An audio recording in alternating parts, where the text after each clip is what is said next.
This channel does not promote any violent, harmful, or illegal activities. All content provided by this channel is meant for an educational purpose only.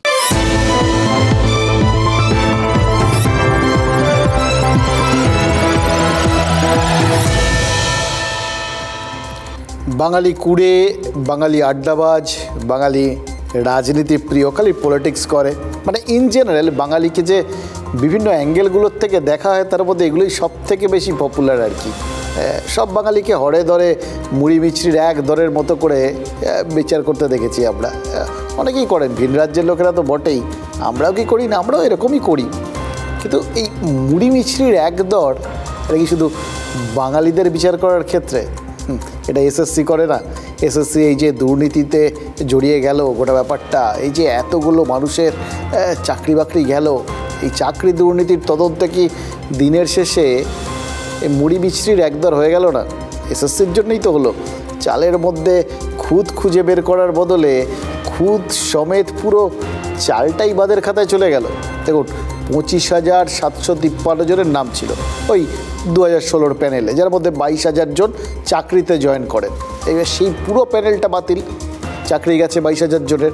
নিঃসন্দেহে যাদের মধ্যে রয়েছেন ওই যারা দুর্নীতি করে চাকরি পেয়েছিলেন তারা, সেই লোকগুলো যারা ওএমআর শিট ফাঁকা রেখে চাকরি পেয়েছেন তারা, যারা ওই মেয়াদোত্তীর্ণ প্যানেলে চাকরি পেয়েছেন, মানে মেয়াদ শেষ হয়ে গেছিলো সেই প্যানেল থেকেও তাদের চাকরি হয়ে গেছে। অসাধারণ অসাধারণ সব ঘটনা ঘটেছে, জানেন তো। আরও আছেন যারা ওই র্যাঙ্ক জাম্প করে চাকরিটা পেয়ে গেছিলেন, অনেক নিচে ছিলেন, হঠাৎ করে এক লাফে ওপরে, লং জাম্প, হাই জাম্প, যেভাবে দেখেন আর কি। এবার তাদের চাকরি তাদের তো গেলই, আর যারা রয়েছেন তারা তো দুর্নীতি করেননি, অর্থাৎ তারা ফাঁকা খাতা জমা দেননি, তারা ঠিকঠাক পরীক্ষা দিয়েছিলেন, নিজেদের যোগ্যতায় চাকরি পেয়েছিলেন, কিন্তু তাদেরও তো চাকরি গেল। দেখুন, হাইকোর্টের ডিভিশন বেঞ্চ কিন্তু খুব পরিষ্কার করে জানিয়ে দিয়েছে, মানে যারা সঠিকভাবে পরীক্ষা দিয়ে চাকরিটা পেয়েছিলেন অর্থাৎ যোগ্য, তাদেরও কিন্তু নতুনভাবে ওই যে ফের একবার প্যানেলটা তৈরি হবে। প্যানেল মানে তৈরি হওয়ার জন্য যে প্রক্রিয়াটা হবে আর কি, নিয়োগ প্রক্রিয়া আবার নতুন করে হবে, নতুন করে পরীক্ষা হবে সোজা বাংলায়, তাতেই অংশগ্রহণ করতে হবে। অর্থাৎ কোনো স্পেশাল ছাড় তারা তো পাবেন না, তাদের তো নতুন করে সেই পরীক্ষায় বসতে হচ্ছে। এবং তার ব্যাখ্যা একটা রয়েছে, খুব পরিষ্কারভাবে ব্যাখ্যা রয়েছে। সেটা কি জানেন তো, যে গোটা বিষয়টায় আদালত কিভাবে বিচার করেছে না, এই যারা পরীক্ষাটা নিয়েছেন এসএসসি তারা নিয়ম মেনে নিয়েছেন কি না, ঠিকভাবে পরীক্ষাটা নিয়েছেন কি না। এবার সেই জায়গাতেই তো তাদের মনে হচ্ছে যে এসএসসি পরীক্ষাটাই সঠিকভাবে নেননি। অর্থাৎ একটা যদি ভুলভাবে নেওয়া পরীক্ষায় কেউ ঠিকভাবে পাশ করেও থাকেন, আদতে তো তিনি একটা ভুল পরীক্ষায় পাশ করেছেন, ফলে সেই পাশ করাটা স্বাভাবিকভাবেই খারিজ হয়ে যাচ্ছে।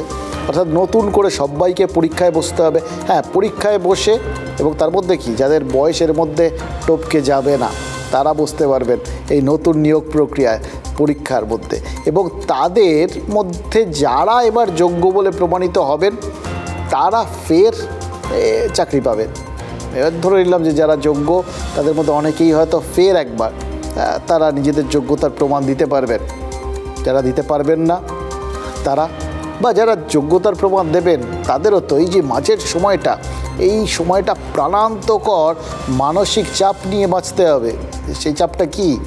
চাকরি হারানোর চাপ, একদিকে অপমান, আরেকদিকে চাপ, সংসার চালানোর ধাক্কা, এগুলো তো রয়েছে। অনেকের মধ্যে বিয়ে থা করেছেন, অনেকে সংসার রয়েছে, অনেকে অনেকভাবে এই চাকরিটার ওপর নির্ভরশীল। চাকরির উপর তো আমরা অবশ্য সবাই নির্ভরশীল, তাই না? ফলে কোথাও গিয়ে যদি সেই চাকরিটা কিছু দিনের জন্য না থাকুক বা পার্মানেন্টলি না থাকুক, সেটা তো বিরাট ধাক্কা। এই আন্দোলনরতদের মধ্যে র্যাঙ্ক অনুযায়ী যোগ্য যারা, তাদেরও কিন্তু ওই যে যারা ধর্নাতলায় বসে থাকেন তাদেরও কিন্তু এই পরীক্ষাগুলোয় বসতে হবে। তারপর যদি তারা আবার যোগ্যতার প্রমাণ দেন তারা তো আবার চাকরি পাবেন। কিন্তু এই মুহূর্তে তো তারাও বেকার, তাদেরও তো চাকরি নেই। ওই ঠাকুর রামকৃষ্ণ বলেছিলেন যে হাঁস জল মেশানো দুধ থেকে খাঁটি দুধটা শুষে নিতে পারে, কিন্তু শিক্ষা দুর্নীতিতে ওই দুধ আর জল এ তো কিছুতেই আলাদা করা গেল না। কারণ হাইকোর্ট বারবার এসএসসিকে বলেছিল যে যারা যোগ্য এবার অন্তত তাদের একটা তালিকা জমা দিন, কারা যোগ্য সেটা অন্তত বিচার করে দেখুন। আপনারা পারবেন কি জিজ্ঞাসা ছিল হাইকোর্টের, এবং তাতে কিন্তু এসএসসি বলেছিল যে তারা জানাতে পারবে যে কারা সত্যি সত্যি যোগ্য। কিন্তু আলটিমেটলি তারা আর ওরকম যোগ্য যারা তাদের তালিকা জমা দিতে পারেনি। হয়তো মনে মনে ভেবেছিলেন যে এই তালিকাটা জমা দিলে তারাই তো স্বীকার করে নিচ্ছেন বা পরিষ্কার করে তুলে ধরছেন কতজন অযোগ্যকে তারা চাকরি দিয়েছিলেন আর কি। তো সেটা তাদের হয়তো কোথাও গিয়ে মনের মধ্যে লাগছিল, তাই ওটাও আর দেননি। আর যদি ওই রকম তালিকা হাইকোর্ট হাতে নাই পায় তাহলে তারা কোত্থেকে আবার নতুন করে তারা দেখে বুঝতে পারবেন যে এরা সব যোগ্য ছিলেন, এদের জন্য একটা বিশেষ সুযোগ সুবিধা দেওয়া দরকার। ফলে যা হওয়ার সেটাই হয়েছে। যারা যোগ্য চাকরি প্রার্থী, যারা চাকরি করছিলেন তারা, আর যারা ওই যোগ্য চাকরি প্রার্থী চাকরি পাননি কিন্তু ধর্ণা দিচ্ছিলেন, তারা সবাই একসঙ্গে ওই অযোগ্যদের সঙ্গেই ফের নিয়োগ প্রক্রিয়ায় অংশ নেবেন। আরও নতুন নতুন যারা আছেন তারাও সবাই সেই নতুন নিয়োগ প্রক্রিয়ায় অংশ নেবেন। তারপর চাকরি যদি তাতে পান তাহলে আবার নতুন করে শিক্ষক হবেন আর কি। অর্থাৎ একই চাকরির জন্য কিছু যোগ্য মানুষকে হয়তো দুবার পরীক্ষায় বসতে হচ্ছে, অথচ তারা জানেন যে এইটা তাদের কোথাও গিয়ে হকের একটা পাওনা ছিল। কিন্তু এখন আর কিছু করার নেই, এখন তাদের অপেক্ষা করতে হবে কবে নির্বাচন শেষ হবে। নির্বাচন শেষ হওয়ার 1 মাসের মধ্যে গোটা প্রক্রিয়াটা শেষ করতে হবে, এটা আদালত রায় বলে দিয়েছে। ফলে তারপরেও যে ঠিকঠাক হবে, তারপরেও যে কোনো আদালতে গিয়ে গোটা ব্যাপারটা আটকে যাবে না, কারণ অনেকেই তো আরও উচ্চতর আদালতে যেতে পারেন। তো এই সমস্ত ঘনঘটায় শেষ পর্যন্ত ফের এই যারা চাকরিহারা, যোগ্য চাকরিহারা, তারা কবে নামের পাশে আবার চাকরিরত এই কথাটা লিখতে পারবেন কে জানে। খাচ্ছিল তাঁতি তাঁত বুনে, কাল হলো এঁড়ে গরু কিনে। আর কী বা বলা যায়, একবার এসএসসি পাশ করে স্কুলে চাকরি করছিলেন কল্যাণীর এই শিক্ষক। 2016-এ আবার পরীক্ষা দিয়ে বাড়ির কাছে স্কুলে চাকরি পান। এখন কপাল চাপড়াচ্ছেন। আমরা 2011 সালে এসএসসিতে চাকরি পেয়েছি। আমরা অনেকটা দূরে চাকরি করতাম, তো বাড়ি থেকে 150 কিলোমিটার দূরে ছিলাম। তো বাড়ির কাছে আসার জন্য পুনরায় আবার 2016 সালে চাকরি দিয়েছি, এবং আমাদের পে ফিক্সেশন হয়েছে, সার্ভিস কন্টিনিউশন হয়েছে। এই রায়ের মধ্যে আমাদেরকেও ইনক্লুড করা হয়েছে। সুতরাং আমাদের এই নিয়ে দ্বিতীয়বার পাশ করে আসলাম, আমরা কি অন্যায় করেছি? দোষ কোথায়? প্রশ্নটা তুলছেন নদিয়ার প্রবীর মজুমদারও। চাকরি করতেন পুলিশে, 11 বছর চাকরি করার পরেও স্কুলে চাকরি করার স্বাদটা যায়নি। 16 নিয়োগ প্রক্রিয়ায় পাশ করে 2018 সালে স্কুলে যোগ দেন। তারপর এই দশা।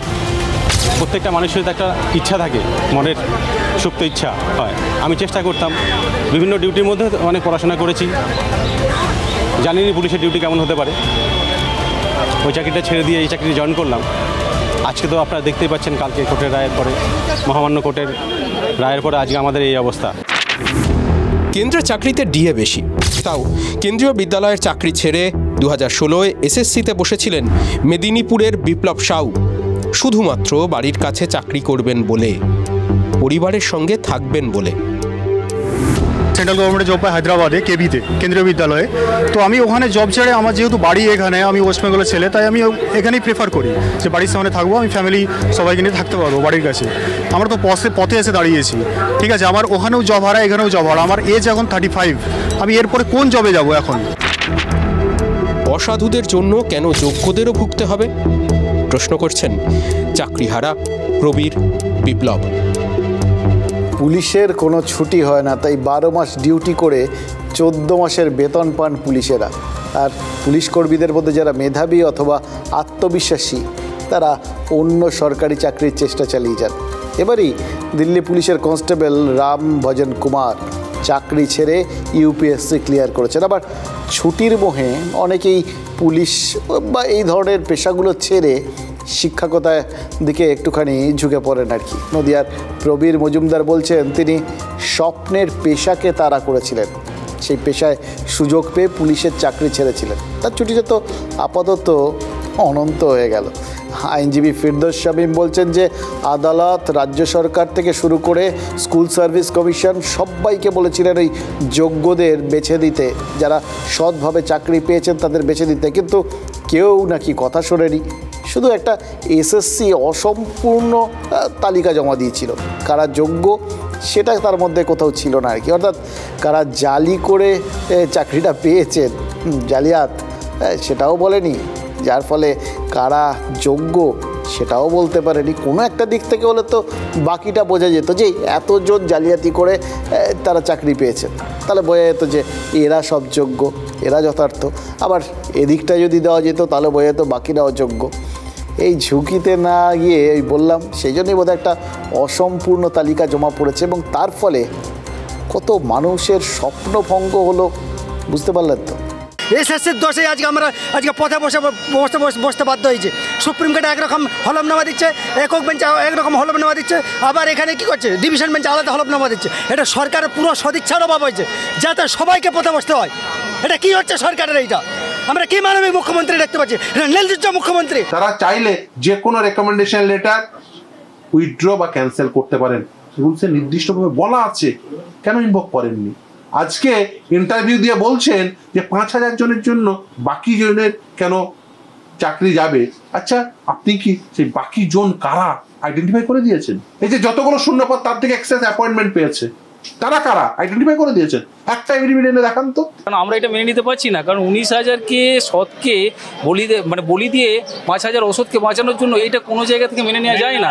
আর আমাদের সংবিধানে তো বলা আছে 100 অন্যায়কারী মাপ পাক, কিন্তু একজন সৎ যেমন শাস্তি না পায়। এখন এই মুহূর্তে আমার ব্যাগে ওই মার আছে, আমি দেখাতে পারি ওপেন আমি কত নাম্বার পেয়েছি। আমি 51 পেয়েছি, আমার এসএসসি লিস্টেও 51 আছে, আমার মেরিট সম্পূর্ণ আমার কাছে যথার্থ তথ্য আছে। তাহলে আপনি বলুন কোনটা আমাদের অপরাধ? আপনারা এরপরে কি ভাবছেন? আমরা সর্বোচ্চ আদালত পর্যন্ত যাব এবং যতটা লড়াই করার আমরা লড়ব। আমাদের আইনে কি বলে ওই তো শুনলেন, ওনারাও সেই কথাটাই বলছিলেন। আমাদের আইনে বলে যে একজন দোষী ছাড় পেয়ে যাক, ঠিক আছে, কিন্তু একজন নিরপরাধও যেন শাস্তি না পায়। কিন্তু এক্ষেত্রে তো পুরো বিষয়টা উল্টো হয়ে গেল। দোষীরা ছাড় পেল না, কিন্তু নিরাপদরাও কেউ তারা তো ছাড় পেল না। সমস্ত নিরাপরাধ যারা সত্যিকারের যোগ্য তাদেরও চলে যেতে হলো চাকরি থেকে। এবার এর কারণ ওই সদিচ্ছার অভাব।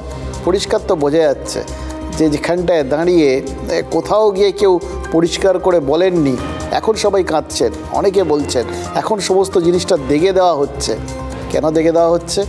কোথাও গিয়ে একটা কারণ আমি বুঝতে পেরেছি, জানেন তো, যে কেন এই গোটা বিষয়টা ঘটলো তার কারণ হচ্ছে যে এত বড় একটা দুর্নীতি হয়েছে, এটা তো পরিষ্কার বোঝা গেছিলো, কিন্তু সেই দুর্নীতি তো কারুর ওপর চাপাতে হবে।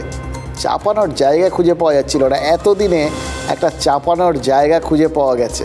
যাবতীয় দায় এখন আদালতের। এই আদালত সমস্ত অন্যায়টা করলো। এখন এইটা ব্যাখ্যা করে দেওয়া যাবে যে এই তো দেখলেন তো, আদালত সব কজনের চাকরিটা খেয়ে নিল।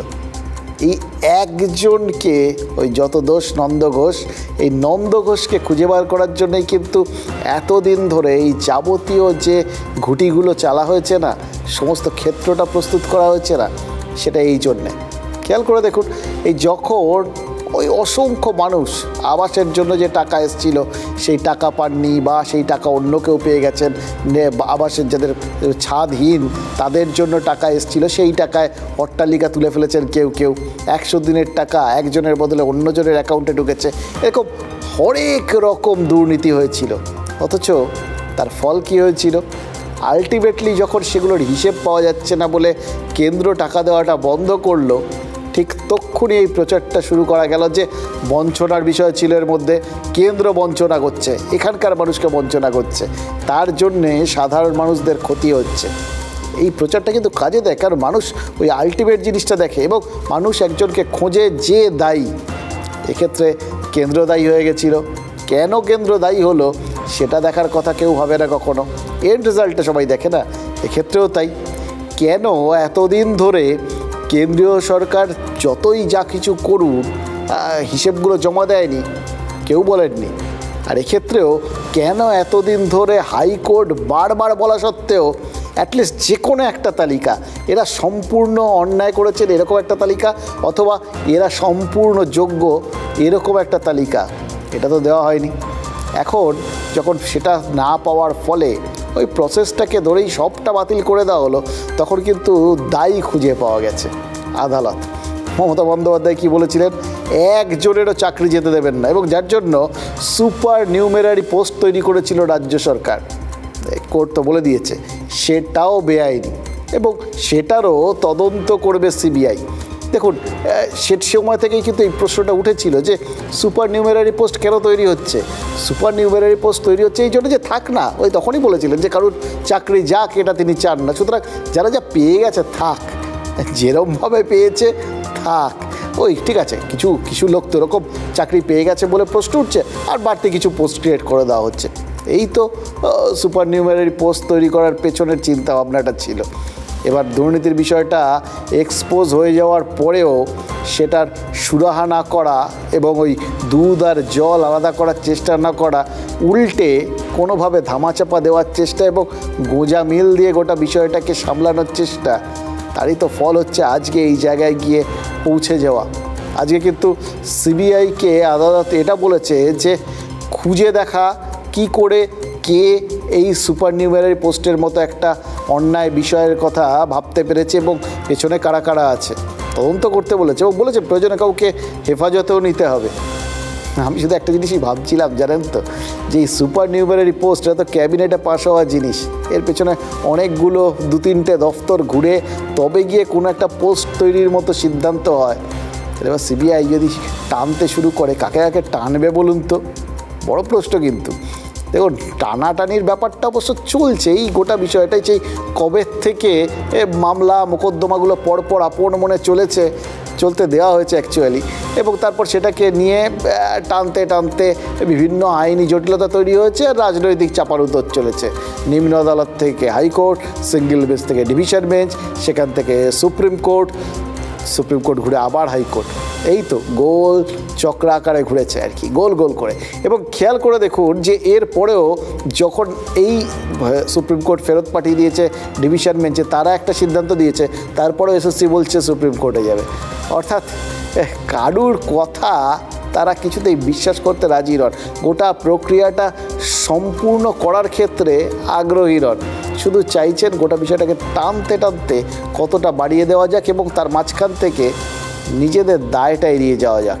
দেখুন, বিরোধীরা এরা তো একটা প্রশ্ন তুলবেনই, তারা বলছেন যে এর উদ্দেশ্য তো একটাই, যা মনে হচ্ছে পুরো বিষয়টা দিনের পর দিন এইভাবে চাপানোর মানে চলতে দেওয়ার কারণ হচ্ছে বেশ কিছু জিনিসকে যাতে আলটিমেটলি এই টানাটানির মধ্যে ধামাচাপা দিয়ে দেওয়া যায়, নিজেদের দোষটা ধামাচাপা দিয়ে দেওয়া যায়, লোকের যে ক্ষোভের স্রোত সেটা অন্য রাস্তায় বইয়ে দেওয়ার জন্য একটা টার্গেট খুঁজে পাওয়া যায়। মানে এক্ষেত্রে আদালত সেই রকম একটা খোঁজেই এতদিন ধরে এই সমস্ত টানাটানির কাজগুলো চলছে। এটা একটা সুচারু আর সুচিন্তিত স্ট্র্যাটেজি। এই যে মানুষ কোথাও গিয়ে একটা ক্ষোভটাকে বার করে দিতে পারলে মনটা শান্ত হয়ে যাবে, আবার তখন ওই বাকি অন্য কিছু অ্যাটলিস্ট ওই বিভিন্ন কিছু আমাদের তো দেওয়া টেওয়া হয়, লক্ষ্মীর ভাণ্ডার বা এরকম কিছু এরা পাইয়ে দেওয়া, এরকম হাতে গরম কিছু দিলে ওই লাস্ট দেওয়াটা মানুষ মনে থাকবে আর লাস্ট নেওয়াটা মনে রাখবে। ব্যাস, এই যোগ বিয়োগে বুঝতেই পারছেন কার লাভ কার ক্ষতি, এটাকে বলে রাজনীতি। যাদের কথা বলা হয়েছে চাকরি বাতিল করা হলো, চিন্তা করবেন না, হতাশ হবেন না, কেউ জীবনের ঝুঁকি নেবেন না, আমরা সবাই আপনাদের পাশে আছি এবং যতদূর লড়াই করার আমরা লড়াই করব। এই অর্ডারটা বেআইনি অর্ডার, সেই জন্যেই চ্যালেঞ্জ করে বলছি, অর্ডারটাকে আমি জাজকে বলছি না, অর্ডারটাকে বলছি বেআইনি অর্ডার। আমরা এটা নিয়ে উচ্চ আদালতে যাচ্ছি। नौकरियां हाई कोर्ट ने सस्पेंड कर दी। क्यों करी? 10 लाख 15 लाख नौकरी के लिए रिश्वत लेते थे। उनके एक मंत्री के घर से 51 करोड़ रुपया कैश निकली, 51 करोड़ रुपया। पार्थ चैटर्जी आज जेल में बैठे, मगर ममता जी अभी भी उसको सस्पेंड नहीं करती है। এখন মমতা ব্যানার্জির সমস্যা হলো কি, তিনি কাকে মানেন না সেটা উনি নিজেই জানেন না। সব থেকে বড় কথা হচ্ছে রায় যদি ওনার পক্ষে আসে তাহলে আজকে বিচার ব্যবস্থা সাধু, রায় ওনার বিপক্ষে গেছে তাই বিচার ব্যবস্থা খারাপ হয়ে গেছে। ভারতবর্ষের প্রধানমন্ত্রী, ভারতবর্ষের মুখ্যমন্ত্রী, তারা ক্রমশ বিচার ব্যবস্থার উপরে নানা রকমের চাপ সৃষ্টি করছে। ভোট চলাকালীন এই স্পর্শকাতর সময়ে ইচ্ছাকৃতভাবে জট পাকিয়ে একটি ইস্যু তৈরি করার জন্য পরিস্থিতিটা এই দিকে ঠেলে দেওয়া হলো। দেখুন, দুটো এই রাজনৈতিক বক্তব্যগুলোর মধ্যে থেকে দুটো পর্যবেক্ষণ আসছে এবং কিছুতেই সেগুলোকে এড়িয়ে যেতে পারছি না। এই যে মুখ্যমন্ত্রী কাল বললেন যে এই রায়টা সম্পূর্ণরূপে বেআইনি এবং সবথেকে বড় কথা, যাদের চাকরি গেছে তাদের পাশে তিনি আছেন। কাদের চাকরি গেছে? যোগ্যদের চাকরি গেছে বেশ কিছু, যারা অযোগ্য একই ব্র্যাকেটে তো বললেন, মানে অযোগ্যদেরও পাশে আছেন, যারা বেআইনি করে টাকা পয়সা দিয়ে ফাঁকা ওয়ে মার্কশিট জমা দিয়ে চাকরি পেয়েছিলেন, সবার পাশে আছেন। এটা মুখ্যমন্ত্রী পরিষ্কার কোনো না কোনো সময় নিশ্চয়ই করবেন স্পেসিফিক্যালি, আমরা ওয়েট করে রইলাম, কারণ রাজনীতি ধীরে ধীরে সমস্ত জিনিসগুলো পরিষ্কার করে, একবারে করে না। আর দ্বিতীয়ত ওই কুণাল ঘোষ যেটা বললেন, এই ভোটের মাঝখানে মানে হিসেব কষে নাকি এই জটটা পাকানো হয়েছে। আচ্ছা, এটা তো রায়টা তো দিয়েছে আদালত, তার নিজস্ব একটা গতি আছে, নিজস্ব একটা প্রসেস আছে, কিন্তু তার আগের সময়টায় যখন অবধি গণ্ডগোলটা ছিল, সেই গণ্ডগোলটা এতদিন ধরে এতটা জট পাকতে কে দিয়েছে?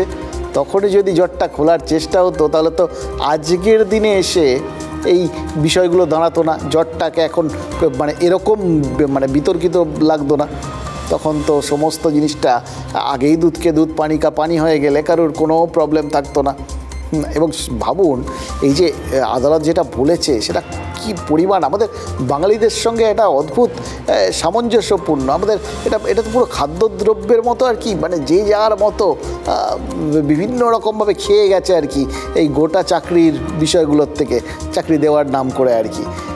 আমাদের পঞ্চব্যঞ্জন বলে একটা বিষয় আছে, সেরকম এসএসসিতে নাকি এরকম 17 ব্যঞ্জন রয়েছে, মানে 17 রকমভাবে নাকি দুর্নীতি রয়েছে, অন্তত 17 রকমের প্রমাণ পেয়েছে আদালতের কথায় আমরা আজকে বুঝলাম যে এসএসসির যদি এরপরে কখনো মানে পরীক্ষায় প্রশ্ন দেয় যে শিক্ষা দুর্নীতি কয় প্রকার এবং কি, তখন এই 17 রকমের কথাটা লিখতে হবে আর কি।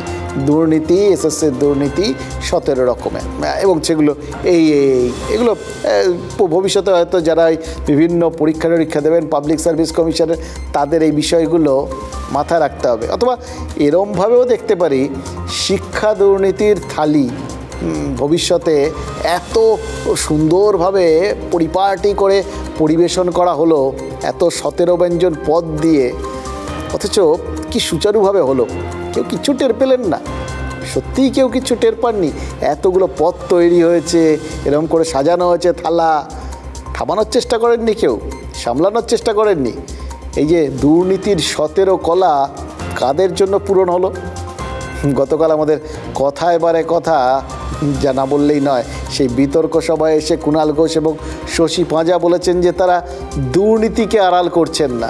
নিশ্চিতভাবেই এই পরিস্থিতির জন্য কিছু লোক দায়ী। প্রশ্ন হচ্ছে, কিছু লোক দায়ী বলেই কি হাতটা এখন ঝেড়ে ফেলা যায়? সেই লোকগুলো কারা, কাদের সাথে যুক্ত ছিল, কার বলে বলিয়ান হয়ে কাদের হয় জ্ঞাতসারে অথবা অজ্ঞাতসারে এত বড় একটা দুর্নীতি করে ফেললো। এবং যদি অজ্ঞাতসারে হয়, হ্যাঁ, নজর রাখাই তো কাজ। সেই নজরটা যারা রাখলেন না, সেটা তো তাদের গাফিলতির খেসারতেই সাধারণ মানুষগুলো কেন দেবে? তাদের সেই গাফিলতির খেসারত কেন দিতে হবে না? এই প্রশ্নগুলোর উত্তর দিতে হবে না? সরকার কি সত্যি দায় এড়াতে পারে? বলতে হবে না এই প্রশ্নটা? দাঁড়িয়ে বলছি, যা হয়েছে যারাই করে থাকুক অন্যায় করেছে। ধর্নায় যদি এই ছেলে মেয়েগুলি বসে থাকে, কর্মপ্রার্থীরা, আজকে বলেছি, গরমকালে কাঠফাটা রোদ্দুরে যদি বসে থাকে, পার্থ চট্টোপাধ্যায়কেও জেলের মধ্যে সেলে না রেখে দুপুরবেলা খোলা মাঠে বসিয়ে রাখা উচিত। আর কি বলবো? তো বলতে পারি, আমি একজন রাজ্যের মন্ত্রী যখন, নিশ্চয়ই আমার মুখ্যমন্ত্রী কিংবা আমার নেতৃত্ব দুর্নীতি করার জন্যে কোনো রকমই আমাদেরকে উপদেশও দেননি, আদেশও দেননি, আর নির্দেশও দেননি।